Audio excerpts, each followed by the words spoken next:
Do not get depressed and affected. That even if that you are good, there will be bad people. Bad people will come into your life. Amen? Even if that you try to be holy, evil experiences will come your way. Sadyang ganyan talaga ang buhay. Huwag natin yan i-deny. Huwag natin tatakbuhan yan. Mabuti kang asawa, minsan hindi magiging tapat ang iyong partner sa'yo. Mabait kang magulang, minsan isa sa mga anak mo magiging pasaway. Nagsisipag ka sa iyong negosyo, minsan malulugihan. Napakagaling mong guro, minsan meron talagang pasaway na estudyante. Ikaw na nga ang nagsaserve sa simbahan, ikaw pang ginagawang mali. Chinichismis ka, sinisiran ka ng ibang tao. Sinusubukan nyo na maging masaya, pero bibigyan ka ng pagsubok, sakit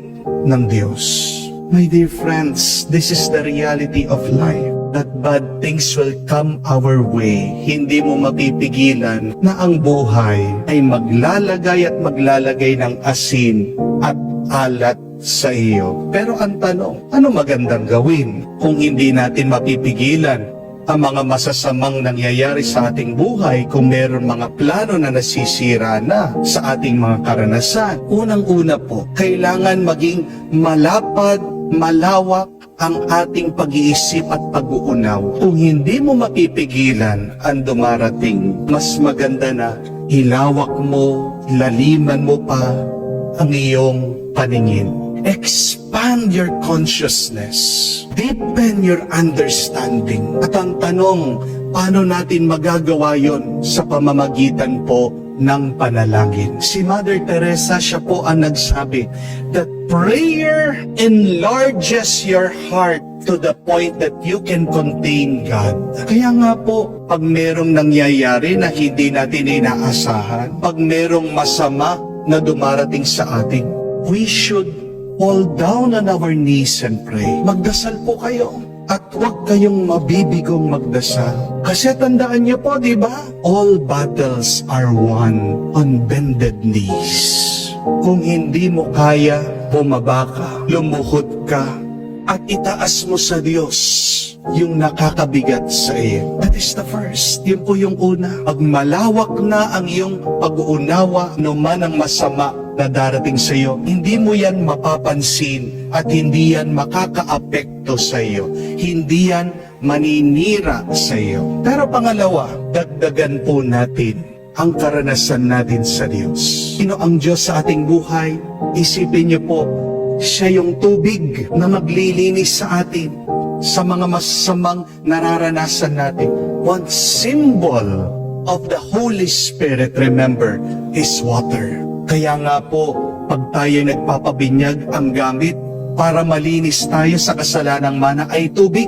Magdasal tayo, pero naway sa ating pagdarasal, papasukin natin ang Diyos sa ating buhay. Kasi maaaring ikaw ay nagdarasal, hinahayaan mo pa rin na malumod ka sa iyong mga pag-aalala. Mga kapatid, pag tayo ay nagdarasal, kailangan natin bigyan ng tuon at pansin ang Diyos. When you pray, open your minds and heart to God. Flood yourself with God's grace and not with worry, not with overthinking about these negative things. Pero kahuli-hulihan, kailangan din tayong magpasalamat na may dumarating na masama sa ating buhay. Ano po ang makakapagpagaan sa ating kalooban? Ito po ay pasasalamat palagi sa Diyos. Basahin niyo po ang Biblia. Yan ang gamot para hindi tayo mag-alala. Ang gamot laban sa kalungkutan ay ang pasasalamat sa Diyos. Pagbabalik tanaw sa mga ginawang milagro at kabutihan ng Diyos sa atin. Di po ba tayo mga tao kailangan din ng asin ng ating katawan? Pag wala kang sodium, mahohospital ka. So kahit na merong paunti-unti at palaging dumarating na problema sa buhay mo, hinahayaan yan ng Diyos kasi kailangan mo yan. Dahil pag wala kang problema, tandaan niyo po, walang lasa ang buhay. Ang nagbibigay po ng lasa at ganda din sa buhay ay pag meron tayong nararanasan na kakaiba. Problema man yan, isipin mo, pampasarap yan sa iyong buhay. Kaya tanggapin mo yan ng may pasasalamat sa Diyos. Tanggapin mo anuman ang pagsubok na may tiwala sa Diyos. Tanggapin mo, pero hayaan mo din na umalis. Amen, mga kapatid. Pagkabuti-buti mo man, sinusubukan mong magpakabanal, hindi ka maliligtas sa asin, sa alat, sa mga masasama na darating sa buhay. Pero handa na tayo para hindi ka masaktan at para hindi ka talaga maapektuhan. Kailangan natin unang magdasal. Papasukin ang Diyos sa ating isip at puso. Palaging magpasalamat at magtiwala sa Diyos.